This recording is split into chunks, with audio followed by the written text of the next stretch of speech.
Hello everyone, welcome back on my YouTube channel.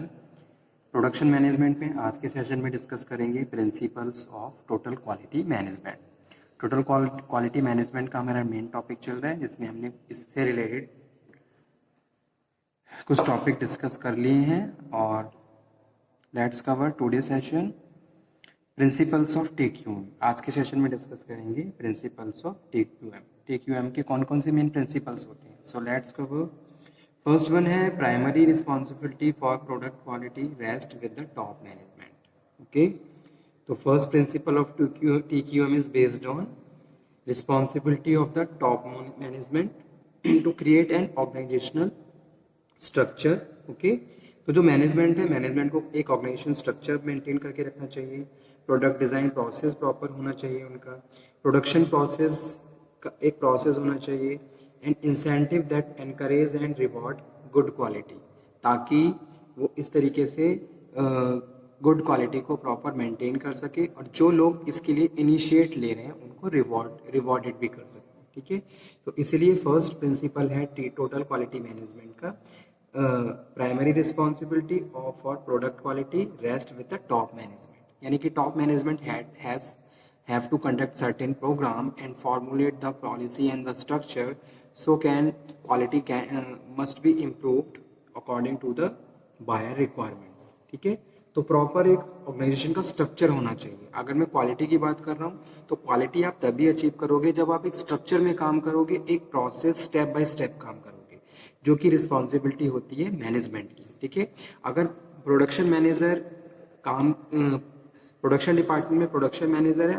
तो production manager को कुछ rules and regulation कुछ policy formulate करनी होगी, एक स्ट्रेटजी बनानी होगी अपने टारगेट्स के लिए, अपने जो भी उसके ऑब्जेक्टिव है उसके लिए, ताकि इजीली वो अपने ऑब्जेक्टिव को कंप्लीट कर सके और जो भी अल्टीमेट गोल है उसको अचीव कर सके। ठीक है, तो उसके लिए प्रॉपर स्ट्रक्चर होना चाहिए, प्रॉपर प्रोडक्ट की डिजाइनिंग का प्रोसेस होना चाहिए, प्रोडक्शन का प्रॉपर प्रोसेस होना चाहिए। Everything must be schedule and control also, so you can achieve your quality। ठीक है, so this is the first principle, total quality management।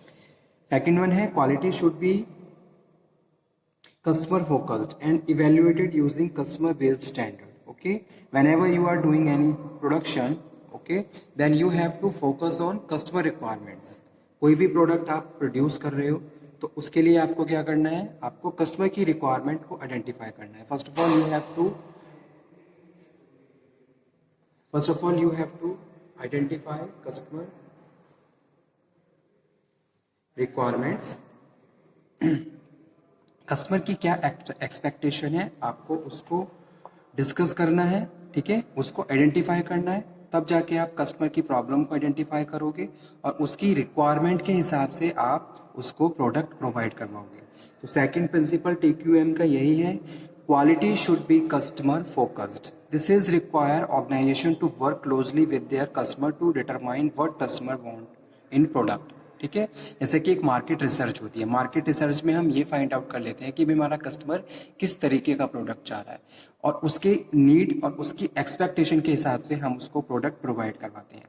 So this thing also help to the production manager and the team to maintain the quality also. Okay, so second principle is quality should be customer focused।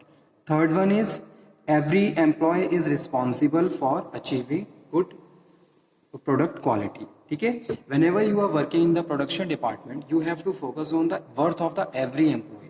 जितने भी लोग काम कर रहे हैं उनकी अपनी एक पर्सनल वर्थ है, उनका अपना एक पर्सनल प्लेस है। ठीक है, अगर प्रोडक्शन डिपार्टमेंट में फॉर द एग्जांपल 50 लोग काम कर रहे हैं, तो 50 लोगों की एक अपनी एक वर्थ है, वो अपनी एक वर्थ, अपनी वैल्यू, अपनी स्किल्स को यूज करके क्वालिटी को मेंटेन और कंट्रोल कर सकते हैं। तो थर्ड प्रिंसिपल यही कहता है, every employee is responsible for achieving good quality product. अगर 50 लोग काम कर रहे हैं तो 50 लोग क्या है, क्वालिटी को इम्प्रूव करने के लिए रिस्पॉन्सिबल है। ठीक है, so they have to take a initiative and the conduct the programme, so quality they can improve and control the quality. ठीक है, this translate into the self inspection by workers rather than by separate quality control personnel. ठीक है, अब ऐसा नहीं है कि ऐसा जब भी होगा जब एक सुपरवाइजर आपको बार बार सुपरवाइज कर रहा है, इंस्ट्रक्शन दे रहा है। You have to take initiate yourself। okay, you have to do work willingly आपको ये काम करना है। ऐसा नहीं कि कोई आपको बार बार प्रेशर कर रहा है, आपको बार बार पोक कर रहा है, तब जाके आप क्वालिटी के बारे में ध्यान दे रहे हो। खुद से आपको इनिशिएट लेना है, तभी आप क्वालिटी को इम्प्रूव कर सकते हो और एक सुटेबल और प्रॉपर प्रोडक्ट कस्टमर को प्रोवाइड करवा सकते हो। ठीक है, सो require worker cooperation, identifying and solving quality problems. So if there is a problem arise related to the workers, problem arise related to the production, ठीक है, प्रोडक्शन से रिलेटेड कोई भी प्रॉब्लम है, then you have to identify yourself and you have to solve that problem also. ठीक है, आप खुद इस तरीके से कोई प्रोग्राम या कोई इस तरीके से कोई आइडिया जनरेट करिए ताकि आपका सुपरवाइजर या फिर प्रोडक्शन मैनेजर आपके आइडिया से सेटिस्फाई रहे और आपके प्रॉब्लम को सॉर्ट आउट कर सके। ठीक है, तो ये क्या है, third principle total quality management का, every employee is responsible for achieving good product quality. ठीक है, फोर्थ वन है quality can not be inspected into product, so make it right first time. Okay, अब ऐसा नहीं है कि प्रोडक्ट प्रोड्यूस होने के बाद आप फिर क्या कर रहे हो, क्वालिटी चेक कर रहे हो। जैसे क्या होता है, एक क्वालिटी कंट्रोलर होता है, वो क्या होता है, अगर 10 यूनिट प्रोड्यूस हो गए तो 10 यूनिट में से किसी को भी रैंडमली चेक उठा रहा है और उसके बाद उसको चेक कर रहा है कि भाई वो क्वालिटी स्टैंडर्ड के हिसाब से मैच करता है या नहीं करता है। तो ये चीज़ नहीं होनी चाहिए, आपको स्टार्टिंग से ही क्वालिटी को इम्प्रूव करके चलना है, क्वालिटी को मेंटेन करके चलना है ताकि कोई भी डिफ़ॉल्ट प्रोडक्ट ना आए और कि कोई भी प्रोडक्ट रिजेक्ट ना हो। तो फोर्थ प्रिंसिपल यही है, quality can not be inspected into the product, so make it right first time.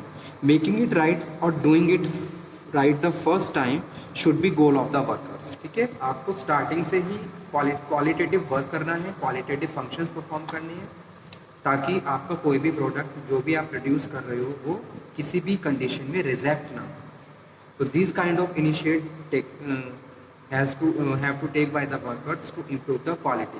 Okay, next one है companies must work with the extend total quality programmes. ठीक है, कंपनी को भी क्या करना है, organisation has to conduct many programmes, workshop and the other programmes with the supplier, with the internal party and the external party. ठीक है, अभी तो हमने इंटरनल पार्टी यानी कि मेंबर्स वर्कर्स के बारे में डिस्कशन किया।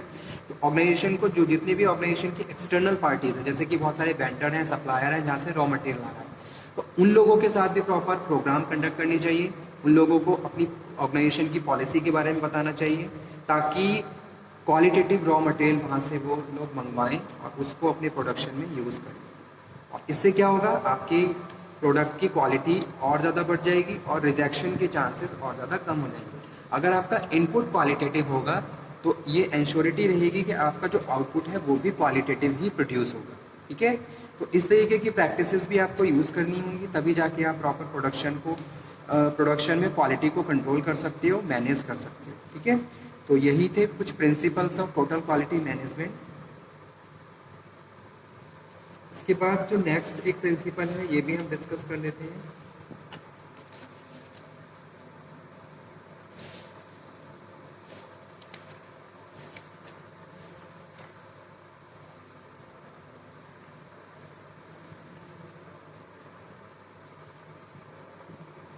Organisation must strive for continuous improvement. ठीक है, ऑर्गेनाइजेशन को भी क्या करना है, हर एरिया में इम्प्रूवमेंट के लिए काम करते रहना है। ऐसा नहीं है, अगर मैं प्रोडक्शन में की बात कर रहा हूँ तो production is responsible for quality, some other departments also responsible. ठीक है, तो जितने भी एरिया हैं, जितने भी एरिया ऑफ वर्क है, every work must be improve, so can overall quality of the organisation you can change. Okay, so excellent product quality is the result of workers striving to improve product quality and the productivity on ongoing basis using experience and experimentations. Okay, so continuous improvement does not happen its own. Organizational structure, work procedure, organization का क्या structure है, क्या work procedure है, organization की policy क्या है, organization की strategy क्या है, should be established that promote accelerate continuous improvement. ठीक है, तो इस तरीके से अगर प्रॉपर स्ट्रक्चर रहेगा, प्रॉपर प्रोसेस रहेगा, पॉलिसी प्रॉपर आपने फॉर्मुलेट करी है और उसको इम्प्लीमेंट कर रहा है, आप एक स्ट्रेटजी पे काम कर रहे हो और उस स्ट्रेटजी को आप इम्प्लीमेंट भी कर रहे हो, all these area help to improve your organisation quality also, ठीक है। और उसके बाद लास्ट है quality must be monitored to identify problem quickly and correct quality problems immediately, ठीक है। अगर कोई प्रॉब्लम आपको लग भी रही है, जैसे कि during the production you have produce number of units, बहुत सारी यूनिट्स आपने प्रोड्यूस भी कर ली हैं, लेकिन आपको कोई फॉल्ट नज़र आया, then that time you have to immediately stop the production as change that condition. जो भी कंडीशन अराइज हुई है या कोई फॉल्ट हुआ है या कोई प्रॉब्लम हुई है, immediately you have to sort out that problem, so there is a low chances to again remove faulted product, ठीक है। तो यही चीज़ यहाँ पे हम बात कर रहे हैं principles of total quality management. तो ये कुछ प्रिंसिपल्स थे जो हमने डिस्कस किए यहाँ पे। Primary responsibility for product quality डेस्क with the management, quality should be customer focused, customer focus होनी चाहिए। You have to analyse and test the customer and market में क्या कंपटीशन चल रहा है, कस्टमर का क्या सीन है, कस्टमर की क्या रिक्वायरमेंट है, क्या नीड है, everything you have to note down and analyse according to the present situation, ठीक है। कोई भी आप प्रोडक्ट मार्केट में लेके आते हो तो आपको सबसे पहले ये देखना है कि मार्केट में प्रोडक्ट जो अगर हम लेके आ रहे हैं, कोई नया प्रोडक्ट ला रहे हैं, तो कस्टमर की क्या एक्सपेक्टेशन है, कस्टमर की क्या नीड है, इस पर आपको ध्यान देना है, ओके। थर्ड है every employee is responsible for achieving good product quality. Generally क्या होता है, अगर 50 लोग काम कर रहे हैं तो कुछ लोग ऐसे होते हैं जिन्हें ऐसा लगता है कि भाई अगर हम काम नहीं करेंगे तो ऑर्गेनाइजेशन की प्रोडक्शन पे कोई इफेक्ट नहीं पड़ेगा, लेकिन ऐसा नहीं होता है। अगर एक भी वर्कर इरिस्पॉन्सिबिलिटी शो करता है तो उसका इफेक्ट ओवरऑल प्रोडक्टिविटी पे पड़ता है। So this thing also aware to the workers by the manager, managers को वर्कर्स को ये चीज़ भी रियलाइज़ करवानी चाहिए कि अगर आप किसी भी ऑर्गेनाइजेशन में काम कर रहे हैं तो आपकी एक पर्सनल वर्थ है, आपकी एक पर्सनल वैल्यू है, जिसका पूरा इफेक्ट ऑर्गेनाइजेशन की प्रोडक्टिविटी पे पड़ता है, ठीक है। तो ये कुछ प्रिंसिपल्स थे। Okay student, thank you very much. अगर किसी को कोई डाउट हो तो वो दोबारा से डिस्कस कर सकता है। Thank you.